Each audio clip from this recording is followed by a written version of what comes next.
திருத்தொண்டர் புராணம் என்னும் பெரிய புராணத்தை பார்த்து வருகிறோம்.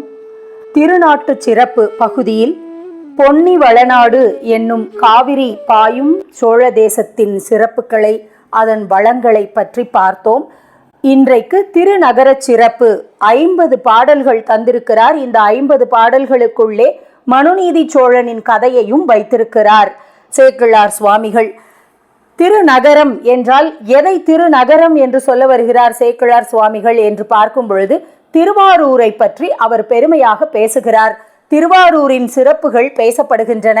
எவ்வளவு செல்வ வளத்தோடு அந்த நகரம் இருக்கிறது, எத்தகைய மாந்தர்கள் எல்லாம் அங்கே கூடி வாழ்கிறார்கள், அதனுடைய கடை வீதிகள் எப்படி இருக்கின்றன, மாட மாளிகைகள் எப்படி இருக்கின்றன என்றெல்லாம் வர்ணித்து கொண்டே போகிறார்.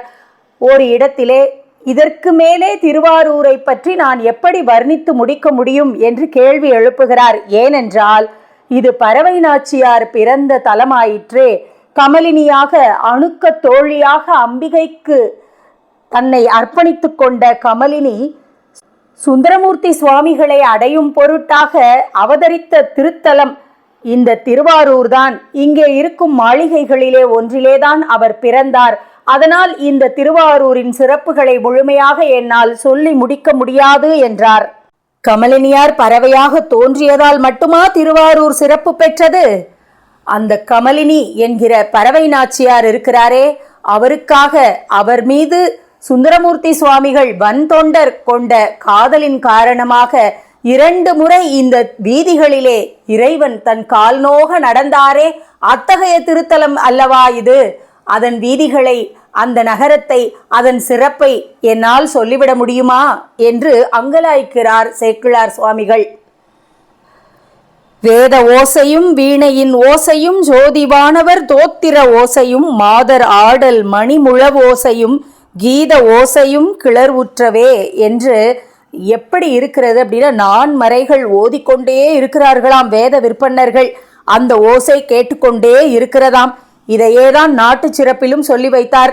இப்போது நகர சிறப்பிலும் திருவாரூரில் வேத ஒலி கேட்டுக்கொண்டே இருந்தது என்கிறார். அதற்கேற்ப அதன் பின் விண்ணுலகத்து தேவர்கள் எம்பெருமானை துதித்து வழிபடும் ஓசை கேட்டுக்கொண்டே இருக்கிறதாம். அதே போல பெண்கள் நடனமாடும் ஓசை, அதையும் மத்தளத்தின் ஓசையும் ராகத்தோடு மக்கள் இசைக்கும் இசைப்பாட்டின் ஒலியும் எல்லாம் ஒன்றாக இசைந்து ஒரு வகை மகிழ்ச்சியாக, அந்த உள்ளத்திலே மகிழ்ச்சியை ஏற்படுத்தும் விதமாக குதூகலமாக அந்த திருநகர் இருந்தது என்கிறார் சேக்கிழார் பெருமான். வேத ஒலியும் தோத்திர பாடல்களை பாடுவதும் அதற்கேற்ப முழவதிர பெண்கள் நடனமாடுவதும் என்று மட்டும் சொல்லி நிறுத்தியிருந்தால் அது எல்லா ஊருக்கும் பொருத்தமாக இருந்திருக்குமே என்று சொல்லலாம். இங்கே மற்றும் ஒரு பாடலில் அவர் அதற்கு இன்னும் வலு சேர்க்கிறார். உள்ளம் ஆர் உருகாதவர் ஊர்விடை வள்ளலார் திருவாரூர் மருங்கெல்லாம் தெள்ளும் ஓசை திருப்பதிகங்கள் பைங்கிள்ளை பாடுவ கேட்பன பூவைகள் என்கிறார். அதாவது திருவாரூரிலே மக்கள் மட்டும் தோத்திர பாடல்களையும் வேதங்களையும் பாடிக்கொண்டு இருக்கலையாம். அங்கே இருக்கிற கிளிகள் பாடுகிறதாம். எதை பாடுகின்றன? திருப்பதிகங்களை. அங்கிருந்த சிவன் அடியார்கள் பாட கேட்டு, அதையே கேட்டு கேட்டு அந்த கிளிகளுக்கு பழக்கமாயிடுச்சான். அதனால அந்த கிளிகள் இடைவிடாம அதே திருப்பதிகங்களை பாடிக்கொண்டே இருக்கின்றனவாம். இப்ப யார் கேட்குறாங்க அப்படின்னா, நாகனவாய் பறவைகள். அதாவது அதை என்ன சொல்லுவாங்கன்னா, நாகனவாய் பறவைகள்னா நம்ம மைனான்னு சொல்றோம் இல்லையா, இந்த மைனாக்கள் கேட்கின்றனவாம். இப்பேற்பட்ட ஊரா இருந்தா அதிலே வாழ்ந்தவர்கள் எப்படி இருப்பாங்க அப்படின்னு நமக்கு ஒரு கற்பனை வருது இல்லையா? அதற்கும் ஒரு பாடலை வைத்திருக்கிறார்.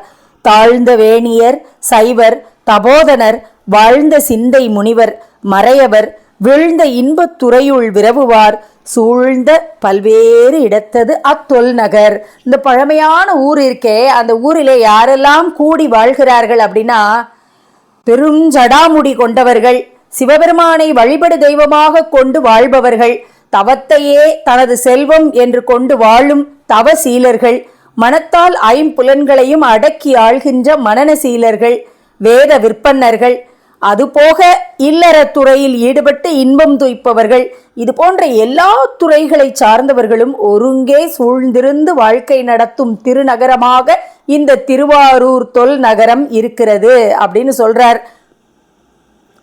இந்த ஊருக்கு இதெல்லாம் மட்டுமா பெருமை? இல்லை, இங்கே மனுநீதி சோழன் அரசாண்டான், அவன் வாழ்ந்த பூமி இது. அதனாலே இந்த திருவாரூர் நகரம் அறம் தழைத்து விளங்கக்கூடிய சிறப்பு பெற்றது அப்படின்னு சொல்றார். அந்த மனுநீதி சோழன் அறம்பொருள் இன்பமான அறநெறி வழாமல் புல்லி மரம் கடிந்து அரசர் போற்ற வையகம் காக்கும் நாளில் சிறந்த நல் தவத்தால் தேவி திருமணி வயிற்றின் மைந்தன் பிறந்தனன் உலகம் போற்ற பேர் அரிக்குருளை அன்னான். அதாவது மனுநீதி சோழன் எந்த இடத்திலையுமே நீதி தவறாமல் ஆட்சி செய்து கொண்டிருந்த திருவாரூரிலே இறைவனின் கருணையினால் அவருக்கு மகனாக வீதிவிடங்கன் பிறந்தான் என்று சொல்கிறார்.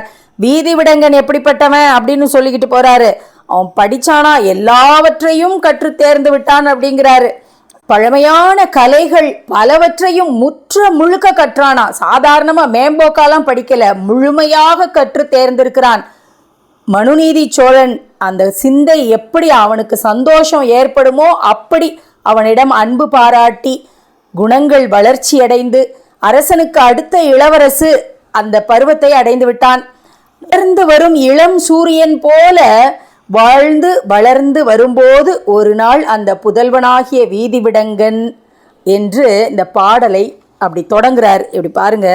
அளவுயில் தொல் கலைகள் முற்றி அரும்பெறல் தந்தை மிக்க உளமகிழ் காதல் கூற ஓங்கிய குணத்தான் நீடி இளவரசு என்னும் தன்மை எய்துதற்கு அணியனாகி வளரிளம் பரிதி போன்று வாழுநாள் ஒரு நாள் மைந்தன் என்று சொல்லி கொண்டு போகிறார். அந்த ஒரு நாள் அவன் என்ன செஞ்சான் அப்படின்னா, வீதி வலம் வருகிறான். மாட வீதியிலே அவன் வலம் வருகிறான்.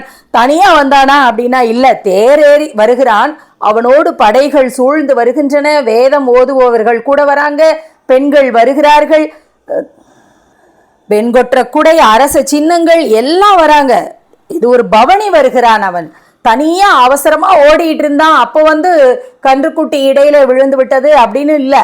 அவன் வரும்போதே தன் குழாத்தோடு தான் பவனி வந்து கொண்டிருக்கிறான். அப்போது தர்மம் என்ன செய்ததாம்னா, இவன் யார், இவனுடைய தந்தை எப்படிப்பட்டவன், இந்த பூமி எப்படிப்பட்டது என்பதை உணர்த்துவதற்காக தர்ம தேவன் இருக்கிறானே அவன் வந்தானா அதை சோதனை செய்வதற்கு. அப்போதுதான் பிறந்த கன்றுக்குட்டி. இவ்வளவு பேர் சூழ்ந்து இருக்கிறார்கள், ஒரே கூட்டமா இருக்கு. அதுக்கு நடுவுல தான் அவன் பவனி வந்துகிட்டு இருக்கான். எங்கிருந்து வந்தது என்றே தெரியாதபடிக்கு ஒரு கன்றுக்குட்டி, அப்போது பிறந்த கன்றுக்குட்டி துள்ளி குதிச்சு அந்த பொன்னால் ஆன தேர், அவன் பவனி வருகிறானே அந்த தேர் சக்கரத்திலே மாட்டிக்கொண்டு உயிர் துறந்தது. அது சிவலோகம் சென்றடைந்தது அப்படிங்கிறார். அதை பார்த்த உடனேயே வீதி விடங்கனுக்கு வந்தது இங்கு அபாயம் என்று சொல் தடுமாறி நெஞ்சில் துயர் உழந்து அறிவு அழிந்து பெற்றமும் கன்றும் இன்று என் உணர்வு எனும் பெருமை மாளச் செற்ற என் செய்கேன் அப்படின்னு தேர்ல இருந்து விழுந்துட்டானா. என்ன சொல்ல வர்றான், நான் இதுவரை செய்த புண்ணிய பலன்களையெல்லாம் ஒரே வினாடியில எல்லாம் இல்லாம போயிடுச்சே, அப்படி ஒரு சம்பவம் நடந்துருச்சே அப்படின்னு வருந்தி அவன் வீழ்ந்தான் அப்படின்னு சொல்றார். எங்க அப்பாவுக்கு இது தெரியறதுக்கு முன்னால இதுக்கு என்ன பிராயஷ்சித்தமோ அதை நான் செய்தாக வேண்டுமே, அதுக்கு என்ன வழி அப்படின்னு தேடிக்கொண்டு அந்தணர்களிடம் போகிறானா அவன். ஆற்றுவது அறமே ஆகில் எந்த ஈது அறியா முன்னம் இயற்றுவன் என்று மைந்தன் சிந்தை வெந்துயரம் தீர்ப்பான் திருமறையவர் முன் சென்றான். இது வேதத்திலேயாவது இதற்கெல்லாம் ஏதாவது பிராயஷ்சித்தம் சொல்லியிருக்கா அப்படின்னு கேட்க போறான். அதே நேரத்துல அங்க இந்த கன்றுக்குட்டியினுடைய பசு இருக்கிறதே, அது அலமந்து என்ன செய்கிறதுன்னு தெரியாம அந்த வீதியிலே அலைபாய்ந்து கொண்டு இங்கும் அங்கும் துள்ளி குதித்து ஓடிக்கொண்டிருக்கிறதாம். நீர் பெருக்குகிறதாம். மன்னனுடைய அரண்மனை நுழைவாயிலில் சென்று அங்கு கட்டப்பெற்றிருக்கின்ற அழகிய ரத்தினங்களால் அலங்கரிக்க பெற்ற ஆராய்ச்சி மணி அதை கொம்பினால் அசைத்து அடிக்க தொடங்கியது அப்படின்னு எழுதுறாரு. ஆராய்ச்சி மணியனுடைய ஓசையை கேட்ட உடனே மன்னன் அப்படி பதறி போயிட்டானா. அதுவரை முன் எப்போதும் கேட்டிராத அந்த ஆராய்ச்சி மணியின் ஓசையானது அரண்மனையின் உள்ளிருந்த சோழ அரசனது காதுகளில் கேட்டபோது அவன் என்ன ஆகுறான்னா, இது என்ன பழியை தெரிவிக்க எழுப்பப்பட்ட ஓசையா, அல்லது பிணைத்து கட்டப்பெற்றிருக்கும் ஏதாவது ஒரு பாவச் செயலின் ஓசையான்னு அவன் கேட்கிறானா. பாவச் செயல் நடந்து விட்டது என்பதை அவனுக்கு அந்த ஆராய்ச்சி மணி சப்தமே உணர்த்துகிறது அப்படிங்கிறார். சப்தம் கேட்ட உடனே ஓடி வரானா ராஜா. வந்து என்னன்னு விசாரிக்கிறான். ஈங்கு இது ஓர் பசு வந்து எய்தி இறைவ, நின் கொற்ற வாயில் தூங்கிய மணியை கோட்டால் துளக்கியது, கொம்பினாலேயே இடிச்சு அடிச்சு இந்த ஆராய்ச்சி மணி ஓசையை எழுப்பியது என்று பார்த்தவர்கள் எல்லாம் சொல்கிறார்கள். பார்த்த உடனேயே அமைச்சர் வந்து மனசு நடுங்கி சொல்கிறாராம், என்ன நடந்தது அப்படிங்கிறத. உன்னுடைய புதல்வன் தான் ஆங்கு ஓர் மணிநெடும் தேர்மேல் ஏறி அளவியில் தேர் சேனை சூழ அரசூலாம் தெருவில் போங்கால் இளைய ஆண்கன்று தேர்காலிடை புகுந்து இறந்தது ஆக தளர்வுறும் இத்தாய் வந்து விளைத்தது இத்தன்மை என்றான். அவன் தேரை கொண்டு போய் ஏத்தல, தேர் போகும் வழியிலே அந்த இளங்கன்று வந்து விழுந்து விட்டது அப்படின்னு அமைச்சர் ரொம்ப உஷாரா தான் சொல்றார். ராஜா அலமந்து போகிறாராம். நான் அரசோச்சுற அழகு நல்லா இருக்கு அப்படின்னு சொல்லிக்கிட்டாராம். அதுதான் அது அந்த இடத்துல செவ்விது என் செங்கோல் என்னும் தெருமரும் தெளியும் தேரான் அப்படின்னு சொல்றார் சேக்கிழார் சுவாமிகள். எந்த ஒரு உயிரினத்திற்குமே தீங்கு வராதபடி நான் அரசாள வேண்டும், அப்போதுதான் நான் அரசன். இப்போ இப்படி ஒரு நிலைமை வந்துட்டதே, இதுக்கு என்னதான் கழுவாய் செய்தால் தீரும், என்ன பிராயஷ்சித்தம் செய்யறது அப்படின்னு தாய்முகம் கண்டு சோறும் அந்நிலை அரசன் உற்ற துயரம் ஓர் அளவிற்றென்றால் அளவே சொல்ல முடியலையா ராஜாவுடைய துயரத்துக்கு. இதுக்கு முனிவர்கள் என்ன இதற்கு முன்னால பிராயஷ்சித்தம் செய்திருக்கிறார்கள் சொல்லி இருக்கிறார்கள்னு பார்த்து அதையே செய்திடலாம் அப்படிங்கிறாங்க. ஆளாளுக்கு ஒரு கருத்து சொல்கிறார்கள், ஆளாளுக்கு ஒரு பிராயஷ்சித்தம் சொல்கிறார்கள். இப்படியெல்லாம் செஞ்சுக்கிட்டு இருந்தா அறம் காப்பாவன் அல்லவா அரசன், இதெல்லாம் பண்ணினா நான் அறம் காப்பவன் ஆவேனா அப்படின்னு அவனுக்கு கோபம் வந்து விட்டது. அதனால என்ன பண்றான், மனம் கலங்கி போய் ஒரு தீர்ப்பு சொல்றாரு பாருங்க. என மொழிந்து மற்ற இதனுக்கு இனி இதுவே செயல், இவ்வான் மனம் அழியும் துயரகற்ற மாட்டாதேன் வருந்தும் இது தனது ஊரு பேரிடர் யானும் தாங்குவதே கருமம் என அனகன் அரும்பொருள் துணிந்தான் அமைச்சரும் அஞ்சினர் அகன்றார் அப்படிங்கிறாரு. இந்த பசு படுகிற துயரத்தை நான் பட்டால்தான் இதற்கு சரியான நியாயம் வழங்கியவன் ஆவேன் அப்படின்னு ராஜா சொன்ன உடனே அமைச்சர்கள் நடுங்கி போயிட்டாங்களாம். மந்திரியை கூப்பிடுறாரு. இவனை அவ்வீதி முரண் தேர்கால் ஊர்க என கட்டளையிடுறாரு. அதையே அந்த தேர்காலில் எப்படி அந்த கன்று அடிபட்டதோ அதே போல என் மகனையும் அதே தேர்காலில் வச்சு ஏத்து அப்படிங்கிறார். நம்ம குலத்திற்கு இவன் ஒருத்தன் தானே இருக்கிறான், தர்மம்தான் எனக்கு முக்கியம் அப்படின்றது அவருக்கு கண்ணுக்கு தெரிந்த அளவுக்கு ஒரு மகன் தானே எனக்கு இருக்கிறான்ங்கிறது அவருக்கு தெரியவே இல்லையா. அதுல சேக்கிழார் சுவாமிகளே இறங்கி வந்து சில விஷயங்களை பேசுறார். தன் தேராளி உற ஊர்ந்தான் மனுவேந்தன், அதை பண்ணி முடிச்சுட்டான். அருமந்த அரசாட்சி அரிதோ மற்ற எளிதோதான் அப்படிங்கிறார். தர்மம் தவறாமல் அரசோச்சுவதுங்கிறது எளிதான காரியமா அரிதான காரியமா என்பதை தீர்மானிக்கவே முடியவில்லை, சிந்திக்கத்தக்க பொருளாக மாறிப்போகிறது அப்படின்னு சொல்றார் சேக்கிழார். மந்திரிய தேர்காலில் வச்சு என் பிள்ளைய ஏத்துன்னு சொன்ன உடனே மந்திரி மயங்கி விழுந்தார் விழுந்தவர் தான் அவரும் விண்ணுலகு எய்தினார். இப்போ மகனும் விண்ணுலகம் சென்று விட்டான். நிற்கிறார் பாருங்க அந்த ராஜா, தர்மத்தை காப்பதுதான் என் கடமை அப்படின்னு. அதை பார்த்து தேவலோகத்தில் இருக்கிறவங்களெல்லாம் கண்ணீர் மழை அப்படி சொரிந்தார்களாம். பெருமைக்குரிய இந்த சோழ மன்னனின் கண்முன்னே அதே அழகிய அரச வீதியில் இளமையான ரிஷப வாகனத்தில் திருவாரூர் தியாகேசராகிய வீதிவிடங்க பெருமான் விண்ணுலகத்து தேவர்களும் தொழுது துதிக்கும்படி காட்சியளித்தான். ஆகா, தர்மத்தை காப்பதற்காக எதையும் செய்ய துணிந்து விட்டானே மனுநீதி சோழன், அவனுக்கு வராம வேற யாருக்கு வருவார்?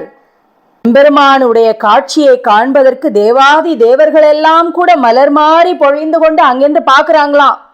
அந்நிலையே உயிர் இறந்த ஆண் கன்றும் அவ்வரசன் மண்ணுரிமை தனிக்கன்றும் மந்திரியும் உடன் எழலும் இன்ன பரிசானான் என்று அறிந்திலன் வேந்தனும் யார்க்கும் முன்னவனே முன்னின்றால் முடியாத பொருள் உளதோ. முன்னவனே முன்னின்றால் அப்படின்னா இறைவனே முன்னால நின்னுட்டார்னா முடியாததுன்னு ஏதாவது இருக்கா அப்படின்னு கேட்கிறார். கேள்வியாக நம்மிடம் வைக்கிறார். இதிலேயும் ஒரு நுட்பம் இருக்கு பாருங்க. அவர் எப்படி ஒவ்வொருத்தரையா எழுப்புறாருன்னு பாருங்க. உயிர் இறந்த ஆண் கன்று, அப்ப பிறந்த அந்த கன்று இறந்து போச்சே, அந்த கன்றை முதலில் எழுப்புகிறார். அதன் பிறகு மந்திரியை எழுப்புகிறார். அதன் பிறகுதான் மகன் எழுந்து கொள்கிறான். இப்படி வரிசையா வரார். வேந்தனும் யார்க்கும் முன்னவனே முன்னின்றால் முடியாத பொருள் உளதோ. இப்படி திருவாரூரிலே இறைவன் தானே நேரா வீதிவிடங்க பெருமான் வீதிவிடங்கனை எழுப்பி தந்துட்டு போனார்.